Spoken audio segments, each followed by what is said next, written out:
5월을 훌쩍 넘어서서 이제 월말로 접어들고 있습니다. 5월, 흔히들 여성의 계절 혹은 장미의 계절이라고 얘기합니다. 오늘 예배를 마치고 가시면서 우리 교회 울타리에 흐드르게 피어있는 장미꽃을 한번 꼭 보고 가시고, 장미꽃을 보시면서 나도 저렇게 세상을 밝게 만드는 그리스도인으로 살아가겠다, 그렇게 생각하며 집으로 돌아가는 귀한 시간이 되시기를 바라고, 장미꽃이 피어서 우리의 마음을 흐뭇하게 만드는 것처럼 이 시간 하나님의 성령의 은혜가 우리 마음속에 임하셔서 이 험악한 세상에 살아가는데 부족함이 없도록 넉넉한 그리스도인이 되도록 하나님이 복 주시는 은혜 시간이 될 수 있기를 바랍니다. 지난 주간에 세계를 깜짝 놀라는 뉴스가 있었습니다. 지난 토요일 날 있었던 일인데, 우리는 그렇게 기술과학이 발전되진 나라로 생각하지 않았는데 중국이 쏘아 올린 로켓가 자그마치 4억 7천만 킬로를 날아가서 화성에 단번에 안착했습니다. 미국은 첫 번째 성공하지 못했는데 중국은 첫 번째로 성공한 나라가 되었습니다. 로켓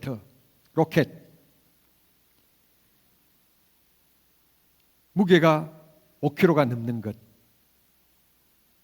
그걸 대기권 바깥으로 쏘아 올리는데 7분 안에 2만 킬로를 쏘아 올려야 된다는 것입니다. 어마어마한 엔진, 어마어마한 힘이 필요한 것입니다. 엔진에 힘이 없어서 대부분의 나라들이 이렇게 화성에 보내지 못하는 겁니다. 며칠 전 우리나라 대통령께서 미국을 건너가셨는데 미국 대통령과 함께 합의를 본 것이 있습니다.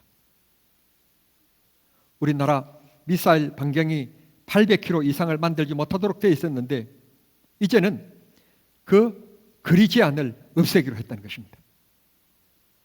우리는 이제 힘만 가지면 중국도 러시아도 세계 첫 번째, 두 번째, 세 번째를 군림하고 있는 이들과도 겨룰 수 있는 강력한 미사일을 소유할 수 있는 나라가 곧 될 것입니다.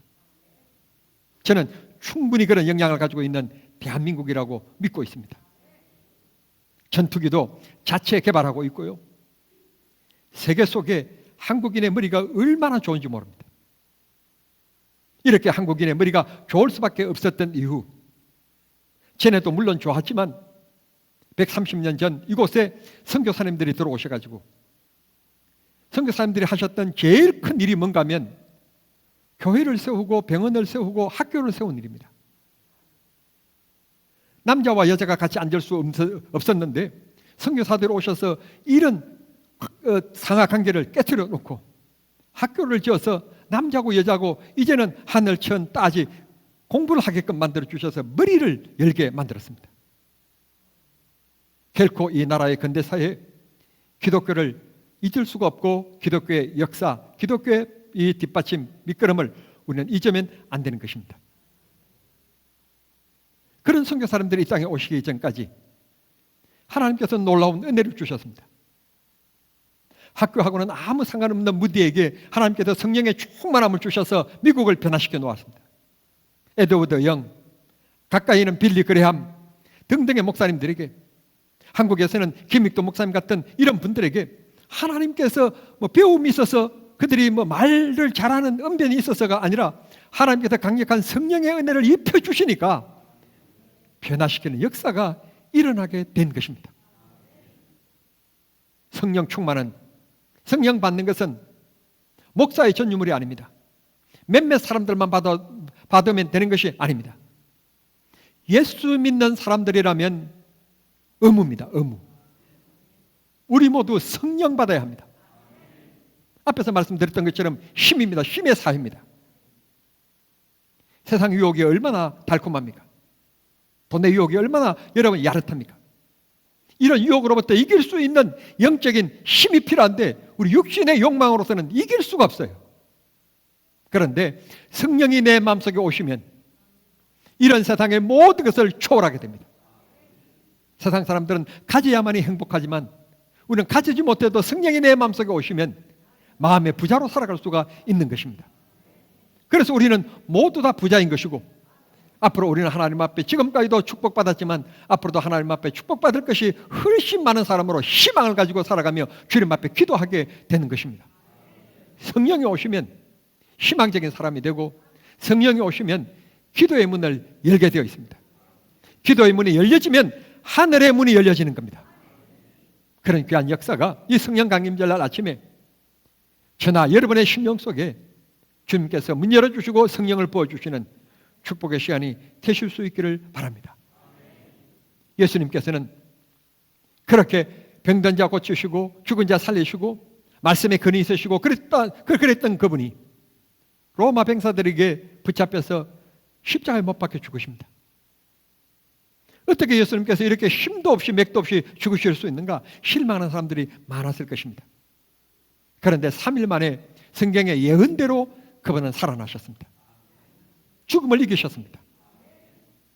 6월절에 예수님께서 십자가에 못 박혀 죽으셔서 6월절 어린 양으로 인류를 구속하시도록 속죄의 피를 흘려 주셨습니다. 누구든지 믿으면 구원을 받게끔 은혜를 주신 것입니다. 그리고는 그분은 부활하신 후 40일 동안 이 세상에 사랑하는 제자들과 함께 믿는 자들과 함께 동거동락하시다가 감람산에서 성천하십니다. 성천하시면서 사도행전 1장 4절에 보면 내가 너희들에게 주마라고 약속한 것을 너희들이 이것을 받기 전에는 예루살렘을 떠나지 말아라. 내가 반드시 너희들에게 귀한 것을 줄 것이니 그걸 받을 때까지는 예루살렘에 머무르고 어떤 어려움이 있고 힘들지만 예루살렘을 떠나면 안 된단다. 그렇게 예수님께서 일러주셨습니다. 그 다음 절인 사도행전 1장 5절의 말씀 보시면 예수님께서 주시겠다고 약속하신 것이 무엇이냐 그랬더니 딱 5절에 보면 1장 5절에 성령 그랬습니다. 믿는 자들에게는 누구에게나 성령을 주시겠다는 것입니다. 예수님의 약속입니다. 이 약속을 받은 120명의 성도들이 마가라고 하는 사람 집에 모여서 기도하기 시작합니다. 약 10일 동안 예수님께서 6월절에 죽으셨고 약 40일 동안 계시다가 성천하셨고 그로부터 이제 50일째 되는 날이 오순절 날인데 예수님께서 성천하시고 나서 오순절이 되기 전까지 약 10일 동안에 그들은 마가의 집에 모여서 합심하여 기도합니다. 고린도전서 15장에 보면 예수님께서 감람산에서 성천하실 때 성천하신 모습을 바라본 사람들이 약 한 500명 정도가 되었다고 말씀하고 있습니다. 그런데 여기 사도행전 2장에 보면 120명이랍니다. 이게 어떻게 숫자적인 차이가 날까? 물론 마가 다락방에 제가 가보니까 120명이 들어간 것도 사실 불가능할 정도로 그렇게 큰 공간은 아니었어요. 그러니까 500명이 들어간다는 것은 어림도 없는 일입니다. 물론 환경적인 조건도 있겠지만 500명 중에서 120명만 남고 380명 정도는 이거 진짠가 가짠가 내가 이거 바로 믿는 건가 이거 뭐 괜히 헛된 시간 보내는 거 아닌가 베리벨 생각이 다 들고 애 돌봐야 되고 이 뭐 어떻게 되고 이런 개인적인 또 사사로운 일 때문에 아마 떠나간 것 같아요. 떠나가고 남은 사람이 120명인데 그들은 1장 12절에 보면 뭐 했는가 하면 기도하는데 힘썼다. 정치, 경제, 이웃 얘기 그런 것 하고 시간 보낸 거 아니고 기도하는 일 외에는 일체 잡담하지 아니했고 하나님 앞에 합심하여서 한마음이 되어가지고 기도했더니 사도행전 2장 1절에 보면 하나님께서 그들에게 놀라운 은혜를 부어주시는데 성령이 임하신 생생한 장면이 사도행전 2장 1절 이하에 나옵니다. 특별히 3절 말씀 보면 불꽃이 피어나는데 각 사람 위에 하나씩 임하더라. 하나님께서 각각 한 사람에게 성령을 부어주셨다고 말씀하고 있는 것입니다. 이런 일이 일어난 결과가 어떻게 되느냐 4절 말씀에 보면 각각 나라의 말대로 방언을 하기 시작했다. 이 광경을 바라본 다른 사람들, 소위 말하는 중상층 이상의 상류층의 사람들이, 아니 120명 저들은 저 촌구석에 못 배우고 못 사는 그런 촌구석에 갈릴리 사람들이잖아. 그런데 어떻게 저 사람들이 학교 문 앞에도 가보지 못한 사람들이 저렇게 다른 나라 말을 유식하게 한단 말인가? 라며 2장 7절에 보면 의문점을 던집니다. 이게 어떻게 된 일인가? 내가 아는 저 사람은 학교도 문 앞에도 가보지 못한 사람이고 자기 이름도 잘 쓰지 못하는 사람인데 어떻게 남의 말을 저렇게 유창하게 하는가? 나도 하지도 못하는 일을. 라며 그들이 깜짝 놀라는 말이 나옵니다. 그래서 결국은 어떤 결론을 내리는가 하면 저들이 2장 13절에 보면 저들이 새 술에 취한 것 같다. 여기에서 사랑하는 성도 여러분, 성령 충만한 것과 새 술에 취한 것에 이렇게 비교하고 있다고 하는 이 논점에 우리가 관심을 가져야 됩니다. 먼저 술에 취하면 어떻게 됩니까? 술은 알코올입니다. 알코올이 몸에 체내에 들어가면 심장 박동수를 빠르게 만들고 사람을 흥분하게 만드는 것이었습니다. 흥분하게 만들어서 싸움을 건다든지 흥분하게 만들어서 엉뚱한 죄를 짓는 일들이 있습니다. 두 번째로는 이게 내 생각하는 사고 기능을 마비시킵니다. 그래서 술 먹는 사람들은 필름이 끊겼다나 어쨌다나 그렇게 표현합니다. 알코올은 우리 생활에 도움을 주는 것이기도 하지만 알코올은 사람을 무너뜨리고 사람을 망가뜨리는 일을 하는 것입니다.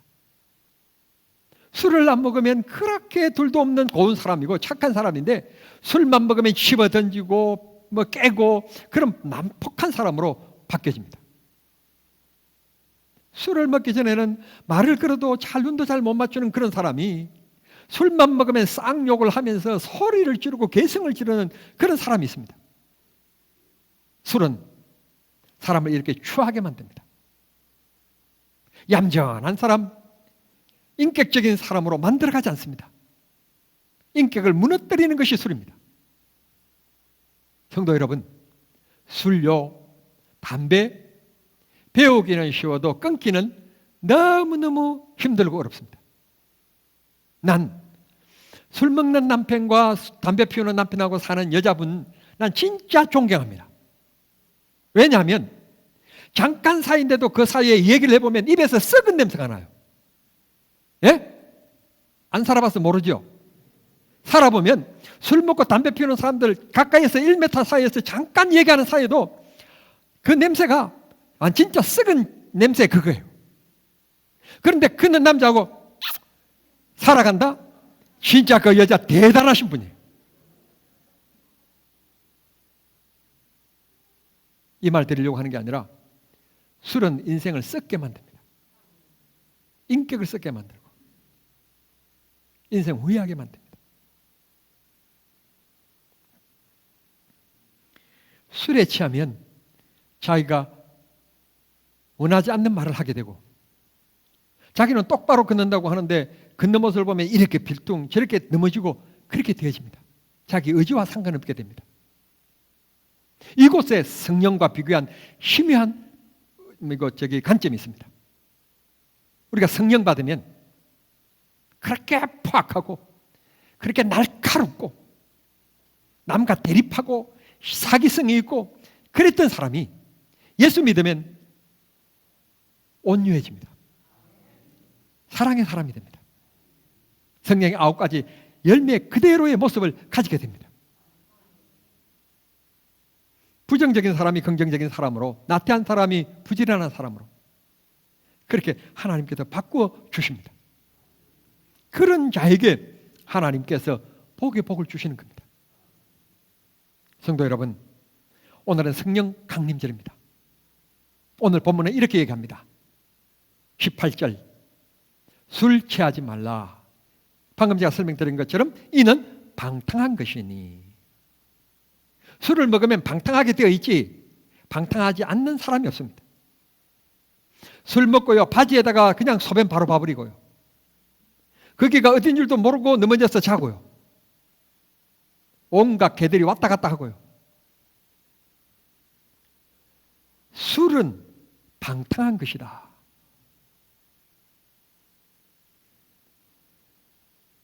군인이 별 2개 달기까지 얼마나 어려운 단계를 거쳐서 그 자리까지 올라가는지 모릅니다. 정말 별 2개를 달고 사단을 지휘하는 사단장이 됐다는 것은 정말 자랑스러운 일입니다.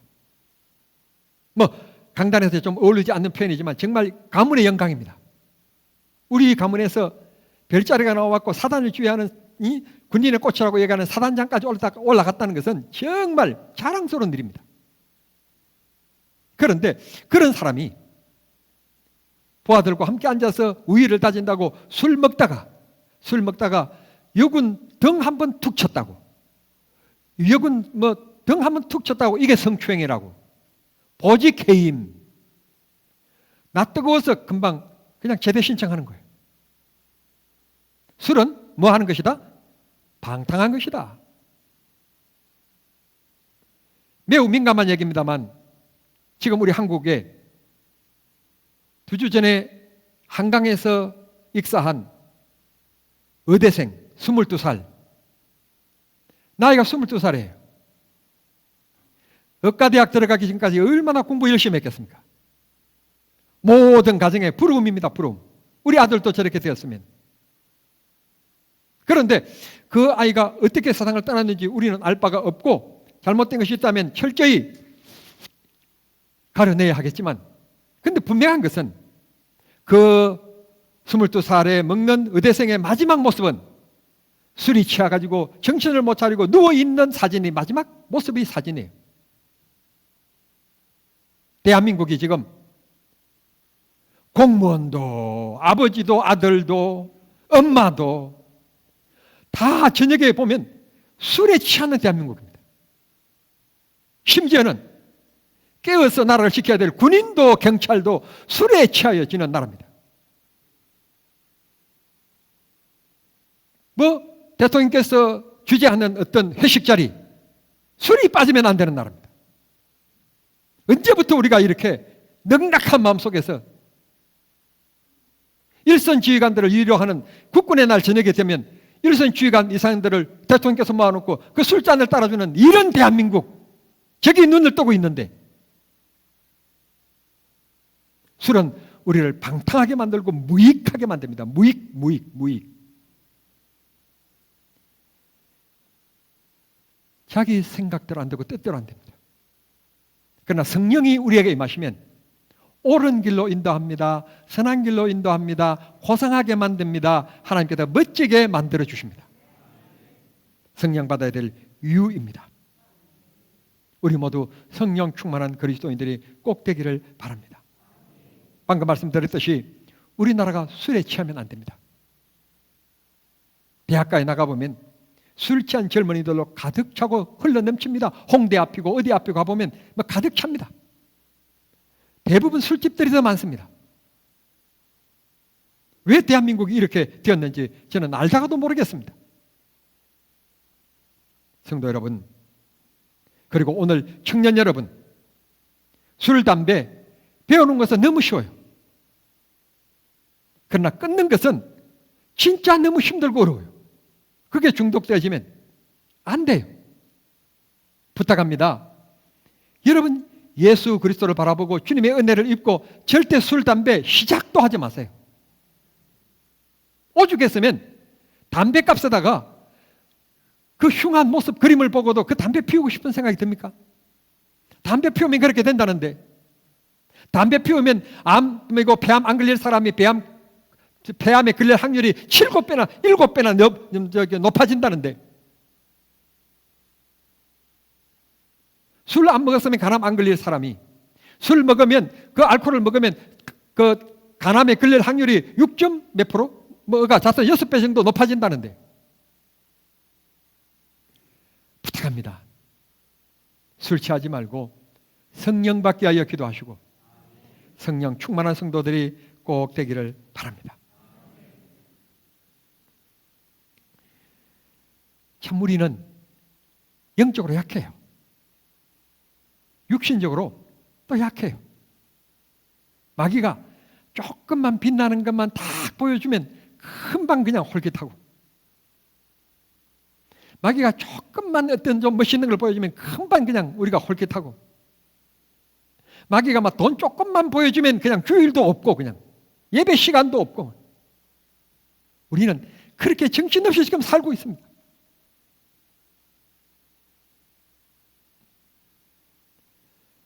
제가 학교 다닐 때 우리 기숙사에서 제 학교 한해 선배입니다. 새벽기도 마치고 와가지고 아침 식사하기 전까지 그 2시간 동안, 2시간 반 동안 성경 막 같이 읽으면서, 그러다가 또 얼마 전에는 육포병단 그 교회 9월달이 되지만 그 교회 설립일이라고 해가지고 늘 가면, 그 목사님도 군선교 많이 이렇게 힘쓰시고 애쓰셨던 목사님이신데, 그래서 그 가면 그 목사님이 늘 설교하시고 저는 가면 늘 축사 순서 맡고 그렇게 했던 목사님이세요. 나이도 저하고 비슷해요. 그런데 갑자기 암에 걸리셔서 지난 목요일 날 세상 떠나셔서 어제 장례식을 치렀어요. 저보다도 덩치도 좋고 얼굴 혈색도 복조줌하고 참 그런 분이셨어요. 그런 걸 우리가 복스럽다 그렇게 얘기하는데, 그러신 분인데 갑자기 암에 걸려서 세상을 떠나셨어요. 인생 언제 어떻게 될지 모르니 부부는 싸우면 안 되고, 자녀들은 부모님께 대거리하면 안 되고, 우리가 언제 어떻게 될지 모르는 인생이니까 그때 가서 땅을 치고 울어봤자 아무 필요 없고 바보스러운 일이니 지금 성령 받고, 성령 받아서 효도하고, 성령 받아서 부부가 서로 존중하면서 살아가는 축복의 성도들이 되기를 바랍니다. 우리가 다시 한 번 더 성령 받기 위하여서 새벽기도 다시 회복해야 하고, 성령 받기 위하여서 다시 한 번 더 금요 기도에 회복해야 합니다. 기도하지 아니하고는 성령 받은 일 없습니다. 여러분, 볼링 치다가 성령 받았다는 얘기를 들어본 적 있습니까? 친구들하고 만나가지고 저 카페 앉아가지고 시덕거리면서 여러분 커피 마시다가 성령 받았다는 얘기 들어보신 적 있습니까? 친구들 만나가지고 동창회 만나서 얘기도 하고 놀다가 여러분 성령 받았다는 얘기 들어보신 적 있습니까? 절대 없습니다. 근사 여러분, 여러분들을 정남중앙교회에서 여러분들을 근사로 세운 이유가 무엇입니까? 헌금 많이 하라고? 그래서 세웠습니까? 그러면 지금 헌금 얼마나 하고 계십니까? 정남중앙교회는 헌금 많이 하라고 근사 세우지 않았습니다. 여러분들이 정말 영적인 초병이 돼서 제일 앞장서서 기도의 어머니가 되라고, 기도의 방패가 되고, 기도의 파수꾼이 되라고 여러분들을 장로로 세웠고, 안수집사로 세웠고, 근사로 세웠지 헌금 많이 하라고 세운 것 아닙니다. 그런데 어떻게 해서 여러분 새벽기도를 까먹고 있습니까? 어떻게 여러분 지금 새벽기도도 없이 살아가고 있습니까? 금요기도에 여러분 수요 예배 까먹어도 마음에 아무런 가책이 없고 부끄럼도 없고 하나님 앞에 죄송함도 없고 목사 만나도 아무런 끄러낌이 없다면 죽은 믿음 아니겠습니까? 죽은 믿음. 우리 다시 초대교회 성도들이 마가다락방에 모여서 합심하여 기도하여 성령 받은 것처럼 기도 생활을 회복해야 합니다. 새벽이 체질적으로 힘든 분도 계시고 생활의 환경적으로 힘든 분도 계십니다. 그런 분들은 꼭 새벽에 안 오시더라도 퇴근 시간에 교회에 들려서 10분만이라도 기도하고 가십시오.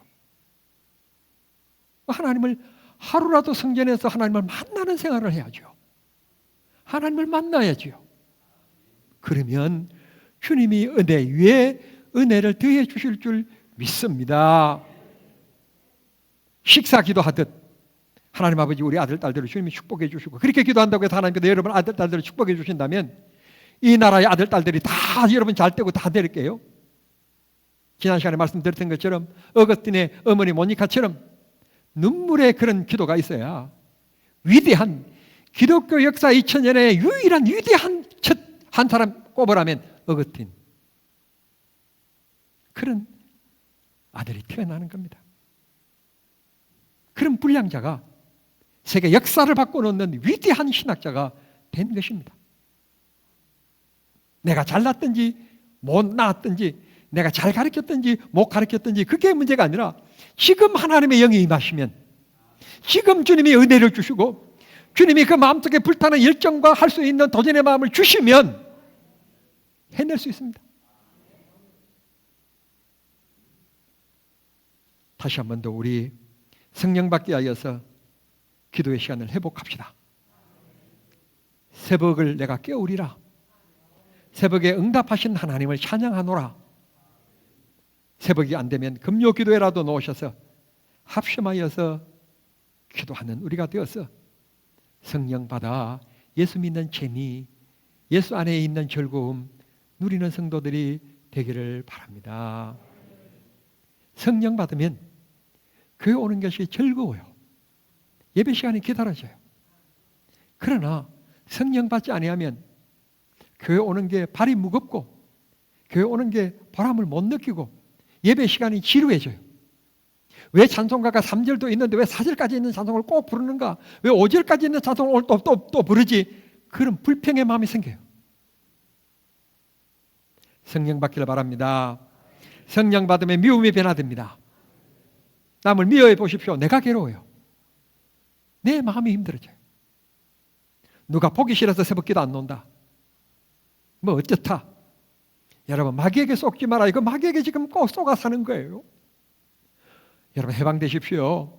성령 받고 주를 의지하고 주님의 사랑받는 즐거움 축복의 생활이 꼭 되기를 바랍니다. 부족해도 안 되지만 가해도 안 되듯 우리는 세상 것에 너무 욕심 부리지 말고 하나님이 주시겠지 뭐요. 필요하면 하나님 주시겠죠. 어떤 방법이든지 하나님 역사하시겠지요. 그런 믿음 꼭 가지시기를 바랍니다. 죄 지으면 안 됩니다. 술 취하지 말라. 죄 짓는 겁니다. 죄 지으면 지옥 갑니다. 그러나 예수 믿고 성령 받으면 천국 갑니다. 이 땅에 또 하나님의 사랑받고 축복받습니다. 우리가 기도하는 것처럼 우리들의 자녀들이 복을 받아 자자손손 하나님 잘 섬기는 명문 가정이 됩니다. 그런 가정을 만들어가는 아버지 어머니가 되기를 바랍니다.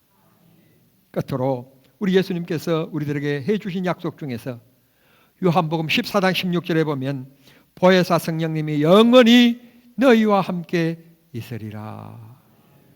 아이고 나는 부족한데, 오늘 목사님 말씀대로 나는 근사인데, 나는 장로인데 새벽기도도 못하고, 그런다고 해서 낙심할 필요가 없다는 것입니다. 성령님이 세상 끝날까지 우리와 함께 하시기 때문에 내가 있는 그곳이 주님이 계시는 곳이고 그곳에서 기도하면 하나님이 들으시기 때문에 기도하느냐 안 하느냐가 문제이니 여러분 어디에 계시든지 기도줄을 꼭 붙잡고 사시기를 바랍니다. 하나님께서 매 순간 여러분에게 힘주시고 은혜 주실 것입니다. 사도행전 요한복음 14장 18절에 보면 예수님께서 말씀하시기를 내가 너희를 고아와 같이 버려두지 아니할 것이다.